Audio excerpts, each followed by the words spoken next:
ขอของฝ่ายกุศลของทำบุญแจกข้าวอุทิศให้แก่ดวงจิตวิญญาณของพ่อใหญ่กิหนักบุญในวันนี้ซึ่งพ่อใหญ่กิหนักบุญซึ่งเป็นพ่ออันเป็นที่หักเหมือนดำดวงตาของทุกท่านที่ได้จากไปตามกระโอกาสเวลาอายุสังขารครบเกณฑ์ครบทุกกรรมอนิจจังอนัตตาคือความบทแห่งเพลแน่นอนฉะนั้นพ่อใหญ่กิขอบทเต็มใจกับคุณเอิญในเมื่อถึงขั้นถึงข้าวของคนจะจากไปป่านนี้พ่อใหญ่กิในฐานะที่เป็นพ่ออันประเสริฐของลูกเป็นลูกอันประเสริฐของหลานเป็นญาติอันประเสริฐของพวกการทั้งหลายท่านก็จากไปแต่การจากไปในครั้งนี้บุคคลบางครั้งก่อนครั้งก่อนการจากไปของคนยังมีจักรกับเราตาบุญมาอยู่ในหมู่ทำล้านแต่มาบัดนี้คนจากไปโดยผมมีวันนอนกับคืนมันยังหลุดน้ำด่านยังที่ถือนอนแล้วมีโอกาสกับคืนมันจากคุณมาต้องหลิงจากน้ำก่อนน้ำบุญมันโตโตไหลแล้วฉะนั้นการจากของคนไปเชิงยังเหลือไว้แต่คนงามคนดีซึ่งคนใหญ่กิ๊กเป็นลูกของท่านได้จะเป็นญาติของพวกท่านทั้งหลายฉะนั้นเชิงว่าคนใหญ่กิ๊กหนักผมก็ไม่จากไปได้ตัวตาแต่คุณงามความดีในฐานะที่เป็นพ่อของเราถ้ามาเป็นพ่อของเรานั่นแล้วลูกหลานทุกคนคิดเสมอว่าพ่อแม่คือบุคคลอันประเสริฐเลิศล้ำเป็นพระพรหมประจักษ์เงินประจักษ์ชาติเป็นพระอรหันต์ประจักษ์เงินของเรานอกจากพระพุทธรูปนอกจากพระสงฆ์พระเจ้าอยู่ตามวัดตามวาที่พวกเรากราบไหว้สักการะบูชาแล้วท่านพระพุทธเจ้าคนยังเปรียบกับพ่อแม่ของเราเป็นพระอรหันต์เป็นพระอรหันต์ของลูกเป็นพระผู้ประเสริฐของลูกสามารถปกป้องคุ้มครองดูแลเบิ่งแง่งเลี้ยงดูลูกเขาให้ในการอาบัติขึ้นมาเป็นชาเป็นนางมีอยู่มีกินเถิงว่าพ่อแม่จะให้เราให้จะปากจะเสียงจะที่ใจจะมีความรักความแห่งที่ดูลงของลูกคือพ่อใหญ่กิของเราคนอารมณ์อันคนที่ดูน้ำกัน8 คนคนสามารถเลี้ยงลูกคนให้ใหญ่ทั้งหมดทุกคนเป็นภาพเป็นหน้ากันมาให้ในการอาบัติมีวิชมเข้าห้ามเลี้ยงโคใกล้ๆ ABCD นะการย้อนคนเลี้ยงลงมาเป็นภาพเป็นนามจนมีวิชาอาชีพเป็นแบบบุญคุณของคนทั้งคนจากไปแต่ชิ้นส่วนของคนที่แบ่งให้เราให้ลูกเต้าคิดเสมอว่าทุกสิ่งอย่างในร่างกายของเขานับตั้งแต่ในอาการ32 อย่างตั้งแต่กายผมสุดมันสูงสุดลงไปต่ำสุดก็คือพื้นเท้าหรือว่าพื้นตีไม่ได้มาจากไหนก็ได้มาจากพ่อได้มาจากแม่คนแบ่งกันอันนี้เป็นสมบัติมรดกอันล้ำค่าที่พ่อแม่คนบอกให้เราคือชีวิตอินทรีย์ได้ห่างกายเป็นมือครบ32 อย่างอันนี้เป็นมุ่งสำคัญมรดกอันสำคัญที่คนมอบหมายให้เราฉะนั้นถึงว่าเขาคนเลี้ยงให้ในการอาบัติมันมาเป็นท่าเป็นได้ไม่อยู่ติดเองเขาบ่ได้มุ่งบ่ได้มั่งมุ่งคนกับบ่พ้นเสียใจคือว่าเขาได้ผลแล้วทุกปันให้เขาตั้งแต่เขาอยู่ในท้องตัวแล้วนี่เป็นผู้ประเสริฐในฐานะที่เขาเป็นลูกให้ลูกเต้าขึ้นเสมอว่าพ่อใหญ่เพิ่งเกิดวันนี้คนบ่ได้อยู่ในเขาอีกแล้วพ้นไปแล้วแต่ให้ลูกหลานนี่คิดเสมอว่าโอ้พ้นไปแต่ภาคส่วนของคนน้องแต่ภาคส่วนที่คนเดินไปให้เราคือ1มาชีวิตอินทรีย์อันต้นโฉเรื่องเหงื่อใครสิ่งหนังมันต้องสมบัติที่คุณน้ำก็แม่ได้มาจากพ่อได้มาจากแม่ฉะนั้นพ่อแม่เลี้ยงลูกมาเพื่ออาศัยไพ่เพิ่มลูกคือในเมื่อคนเลี้ยงเฮาแล้วเฮาก็เลี้ยงตอบเลี้ยงพ่อเลี้ยงแม่คนใดคนเลี้ยงคนมีชีวิตอินทรีย์อยู่นะให้ความอนุเคราะห์ช่วยเหลือเบิ่งเลี้ยงเพิ่นในมาสิ่งเจ็บคนเป็นถ้าคนเกิดว่าโรงหมอปิ่นตัวคนเท่าแก่สารการมาแก้ปัญหาให้มันบ่ได้เฮาก็ช่วยเพิ่นเจ้าหน้าต่างๆเพิ่น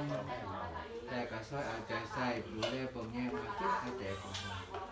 ได้ในเมื่อเวลาเพิ่นสิ้นชีพไปชมคือว่าแล้วก็แล้วลูกหลานทั้งหลายเพิ่นก็จัดงานชาปนกิจศพของเพิ่นสมกับฐานะในครอบครัวของเฮาเองคือดังทุกท่านทั้งหลายนี่คือพ่อบุญทวีและฐานะที่เป็นอ้ายใหญ่ยกพ่อ คนก็ได้พร้อมเพรียงผ้าน้องผ้านุ่งผ้าลูกผ้าหลานจัดเฮ็ดให้งานศพของพ่อสมหน้าสมตาสมกับฐานะของเฮาน้องนุ่งลูกหลานอยู่ใกล้เสียมาห่มบ่ได้ปะบ่ได้คืนทุกข์ยากลำบากสำใดทั้งไก่แสนไก่สำใดอดสะพยายามมานี่คือเฮาบุปะบุตรพระอรหันต์เฮามาตบุญท่านคุณของคนในวาระที่สุดท้ายลูกหลานจัดงานศพคุณถึงว่าเพิ่นจะบ่เข้าอยู่ในสมาคมแต่ลูกหลานของเฮาสามารถจัดงานนี้ให้จบให้งามรุ่งเรืองไปด้วยดีมีพี่มีน้องแต่ละหนแต่ละแห่งมาร่วมไปที่ไหว้อาลัยกันรวมหลานข้ามาพวงมาลาก็มีหัวเศร้า30 กว่าเรื่องความประดับประดาทุกสิ่งทุกอย่างพระไก่แต่โกนี่ถือว่าลูกหลานได้เฮ็ดสมหน้าสมตาเฮ็ดสมเกียรติพ่อใหญ่แล้วถ้าพ่อใหญ่คนยังวิญญาณคนบ่ได้ไปเกิดคนใจฮักฮู้ว่าโอ้ยดีบกดีใจน้ำลูกเนาะน้ำหลานเนาะอยู่อยู่ใกล้อยู่ไกลสนอตกผลทำยังอุตส่าห์พยายามมาเมียงขามอาบศพพ่อมาทำพิธีเลิกทราบสมสการโพมาให้ปู่ตักบาตรญาติน้ำให้ปู่โดยลูกหลานแต่ละคนบริจงความคิดความมวยของลาวิญญาณคนนี้บกดีใจอันนี้แหละคือการเจ้าบุญท่านคุณของพ่อของแม่มันแสดงออกอยู่ที่การกระทำของเราฉะนั้นอาจารย์จะเตือนอีกมาหนึ่งว่าการเฮ็ดน้ำพ่อน้ำแม่ยังให้ลูกหลานเข้าใจเฮ็ดสอนคนยังมีชีวิตให้เฮ็ดหลายๆบูชาคนหลายๆ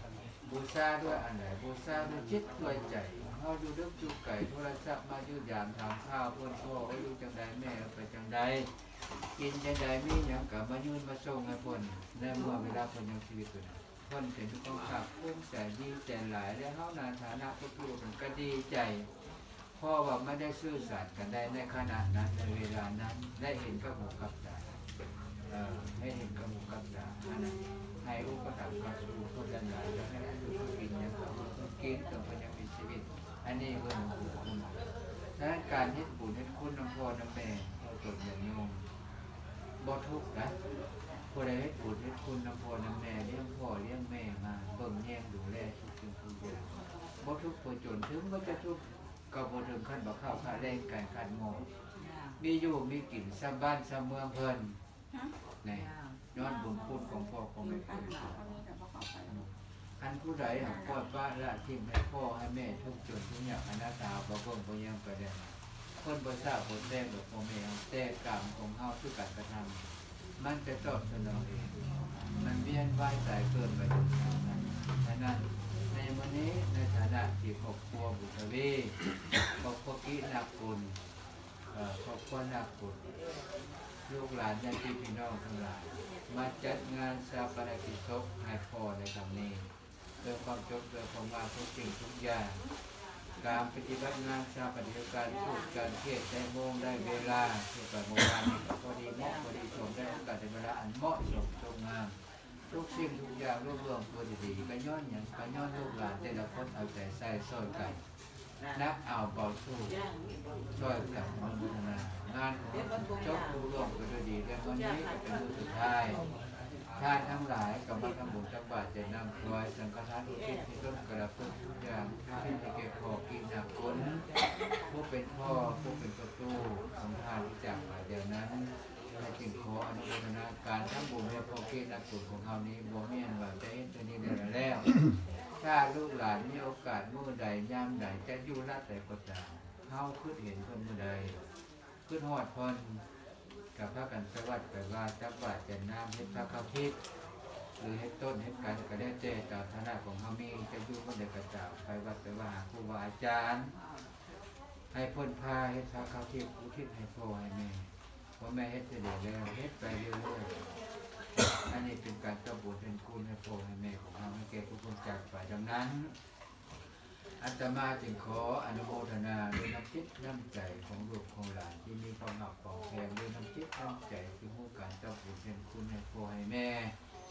ในเมื่อคนที่เพิ่นจากไปในวันนี้จึงขอให้บุญกุศลที่พวกเขาเจ้าพ่อเจ้าพร้อมเพียงยังหนากันพากันประกอบกับกระดูกของทานมานับตั้งแต่มือเริ่มต้นมา จนว่าเมื่อพระองค์สการจนมาถึงขนาดนี้เวลานี้ขอบุญกุศลนี้จงมาเจ้าโฮมเป็นอันหนึ่งอันเดียวกันให้ไปข้ามไปสู่ให้ไปหอบไปเถิงดวงที่คุณยายโคเนกินาคนจงมาจงจับพักเอาแล้วดวงที่ปัญญาของคนทำต้องเพื่อพอจงจับคือดวงที่ปัญญาของคนที่มีสุขพอจะมีคุณแบบต่อโปรดเราพาส่วนปฏิภาณดังประทานเป็นศาสนามาก็เห็นสมควรเกเวลานิพิตา